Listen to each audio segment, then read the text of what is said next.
NASA has postponed the launch of its moon mission after fuel leaks and an engine temperature issue were discovered during final liftoff preparations. A leak of highly explosive hydrogen appeared in the same place that saw seepage during a dress rehearsal in the spring. Then a second apparent hydrogen leak turned up in a valve that had caused trouble in June. No astronauts were inside the rocket's Orion capsule. The launch would have been the first flight in NASA's 21st century moon exploration program, Artemis. We don't launch until it's right. And in fact, they've got a problem with the gases going on the engine bleed on one engine. You can't go. There are certain guidelines.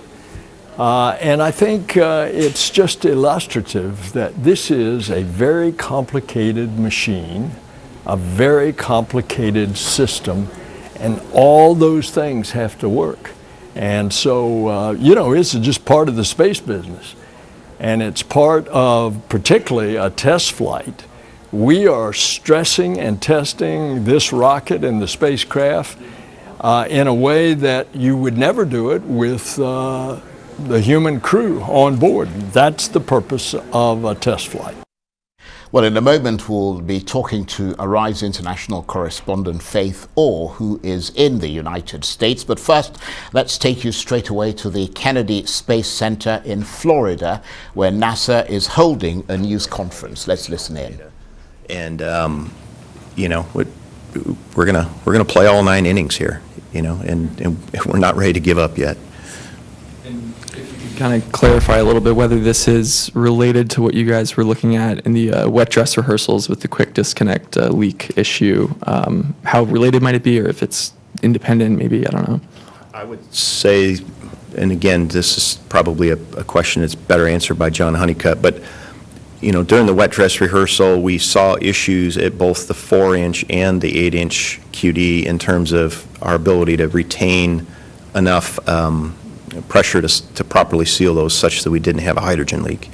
And we never got to the engine bleed itself during the wet dress. We knew that.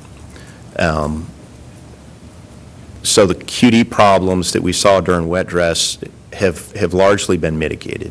And in fact, the 8-inch today was the issue. That we had a little bit of leakage on that they managed to work their way through by slowing the fill and chilling it down, and then that properly sealed it, and we got a full load. We weren't able to get a full load in our first 3 wet dress attempts. The 4-inch QD that we previously had problems with on, I think it was wet dress 4, worked just fine today. So I would say that the QDs really had no material impact on the on this hydrogen bleed setup, and I don't know, Jim, if you have anything to add. No, on that I think one. you're exactly right. Yeah, that's what I was trying to say earlier. We worked the 8-inch problem the first time, rolled back, figured that out.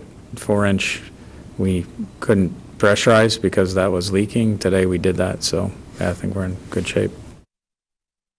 Okay, that's the NASA, the American Space Agency, there holding a live news conference on the reasons why they postponed the launch of their moon mission, shedding more light. A lot of disappointed people there in Florida. I understand that hundreds lined the area to try and get a glimpse of that Artemis rocket blasting off. And someone who's been watching all this very closely, of course, is Arise international correspondent Faith Orr, who's been monitoring developments from New York. Good to see you, Faith. So as we heard there, the much anticipated liftoff of the NASA moon rocket aborted. Tell us more about the problem that prevented it from being launched today. I was listening to that news conference taking place there at the Kennedy Space Center, and just before we took it live, what was explained was that although they thought it was an engine problem, and it was certainly an impact on the engine, it wasn't actually caused by the systems in the engine. It was systems in a different part of the rocket. So NASA say that they are going to take a break for today. They're going to come back fresh tomorrow. They're going to investigate exactly what happened, but they hope that they will be able to launch on Friday. They say that they're staying within the launch countdown configuration and that Friday very much is still in play. If Friday doesn't go ahead, then their second standby date is Monday. But we know that there has been problems with this rocket. It's already 5 years late, and the problems that had occurred previously also occurred during the launch attempt this morning. We know that there was fuel leakage, which they managed to solve, but we also know that there was those temperature issues in the engine, which unfortunately they weren't able to fix in time to go ahead with the launch today.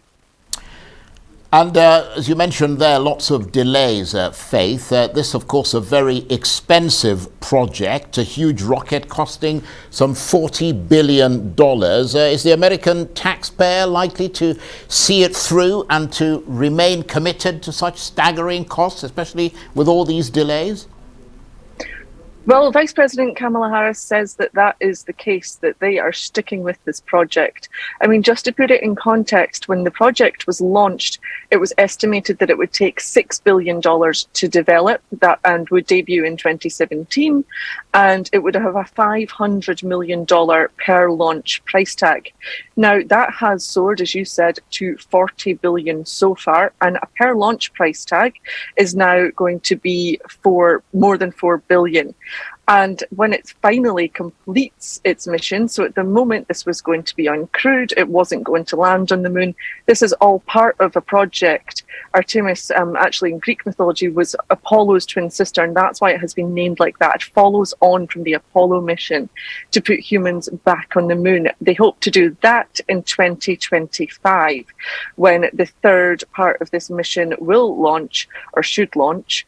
And that is when 3 astronauts will go back on the moon. Now, at that point, they think the cost will be $93 billion. So hugely over budget compared to the $6 billion that it was supposed to cost. And even then, the 2025 date is in doubt. They don't think the technology will actually be ready until 2026. Well, that's a staggering amount of money. But in terms of the bigger picture, this is an unmanned mission, as you said, but they describe it as the beginning of a new era of American staying presence on the moon. And then after that, it's supposed to be people on Mars, isn't it? Exactly. So that's what this mission is about. It's firstly getting back to the moon, and then from the moon to Mars. Now, this is the most powerful rocket that's ever been assembled. Just to give you an idea, this far, it's the height of a skyscraper when it's standing there waiting to blast off. Far exceeds anything that NASA has built before. As you said, it's mannequins on board, because at the moment what they're trying to do is test all of the sensors on the mannequins to see what the human body would be put through. Because when the capsule comes back to Earth, they're going to re-enter Earth's atmosphere at 25,000 miles per hour. So they need to put the mannequins through this first. We heard from NASA's administrator saying that that's the point of this, that they are able to push things to the limit because there's no humans on board. And certainly, again, to get to the moon first and then get to Mars, it really is a new frontier in space travel for NASA. Going to the moon for the first time in 50 years. Faith, thank you very much indeed. Faith Orr, Arise international correspondent, talking to me there from New York.